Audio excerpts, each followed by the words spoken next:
Right, buddy, 5 things we learned from Manchester United's 2-0 defeat to Newcastle. Let's get straight into it. Listen, the first thing we learned,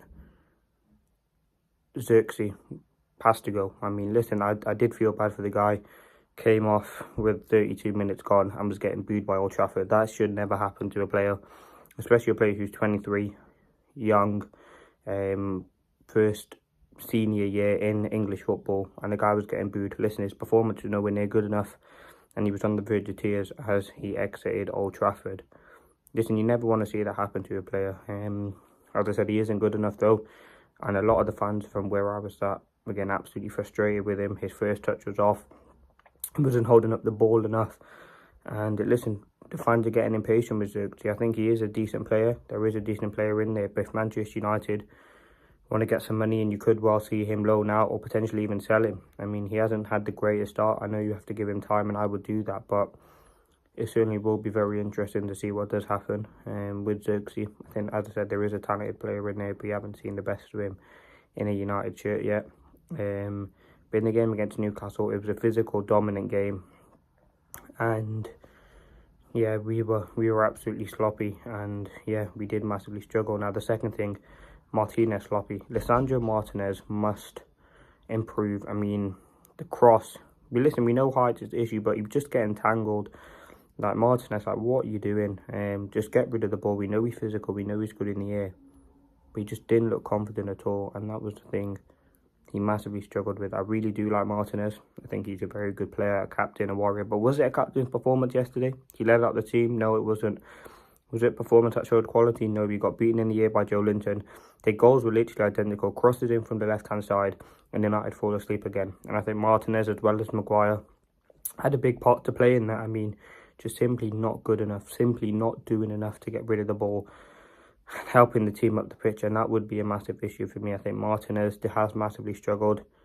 I think the quality of performances haven't been great, and he did massively struggle. So listen, I think Lisandro Martinez will take a lot of criticism, which is deserved. I think there was and the third thing we learned, Casemiro and Eriksen cannot play again. That midfield had no legs. They were just getting bypassed. Joe Linton, Guimaraes and Tonali would absolutely run into that Manchester United midfield. The amount of sloppiness that was going on in that United midfield was insane. Like, the simple passes we were just getting wrong, everything being overhit. It was like Manu against Wolves, didn't have his greatest game.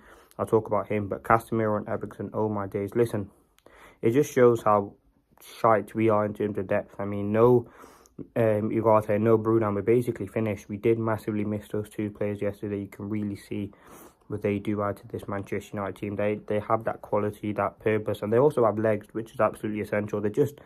You need to be able to run around, and these players can't do it. Casemiro and Eriksen did massively struggle. I think, you look at what we needed from them, they didn't offer it. They couldn't even get on the ball. I mean, Eriksen played a few crap passes. I mean, that was that one that Casemiro just booted into Rose's head. We don't know if it was a pass or a shot. There was one free kick. Eriksen just gave it straight to Dubravka. We know Eriksen's quality's there, and Casemiro, listen, 5-time Champions League, when he should be doing the basics correctly. He should have scored a goal, but ultimately it was just nowhere near good enough by them. So that is the third thing we learned. Number 4, again on the Manu impressed. I think Kobbie Mainoo was a player who, listen, in the last game against Wolves, let's not get it wrong, he didn't have the greatest performance.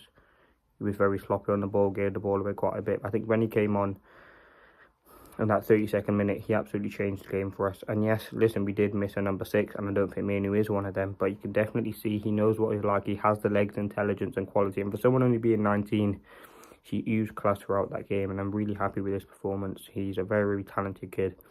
He works so hard, and you can see on the pitch he's absolutely fantastic. Just gets around the pitch, simple 1-2 passes, long balls, tight pockets.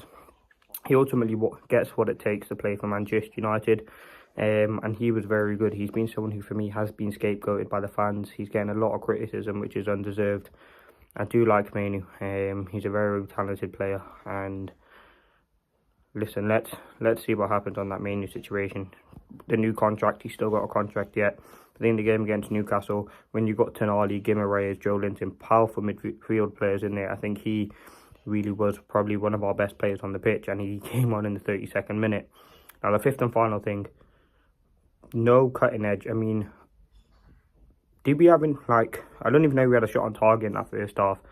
Now, from what I can remember, I was at the game, so I don't really know. But from where I was sitting, I mean, the only one we had in that first half was the Hoyland one and the Casemiro one. That was really about it. I mean, in the second half, we had that Euro header. Ahmad had a few shots, but that was really about it. We simply did not do enough to win the game, and we didn't deserve to win it. Newcastle absolutely bypassed us. I mean, we have Anfield on the weekend. It's going to be like this, but 10 times worse, I think. Like, Newcastle took their foot off the gas after the first half. They sat back. They knew they were 2-0 up. They didn't really have to go into anything more than gear one. And then you look at United, just sloppy at home. Lost 5 out of last 6. Relegation form. And it is very, very embarrassing. Some of these players have to take accountability. You have to look at some of these players, whether that's the captain, Bruno, whether that's senior players who've been here, the likes of Maguire, I mean, who else is really senior? Delo's a senior player. He's been here for a while now. Martinez is coming up to a few seasons. To kind of nurture, because we have got some good young talent. I thought Euro, when he came on, looked sharp. Mainu, sharp. I mean, Garnacho, what happens there? I mean, Rashford is in the squad. So listen, we really do have to look at it. Let me know your thoughts. That has been me talking about the latest situation. They are the 5 things we learned. Thanks for watching. Peace.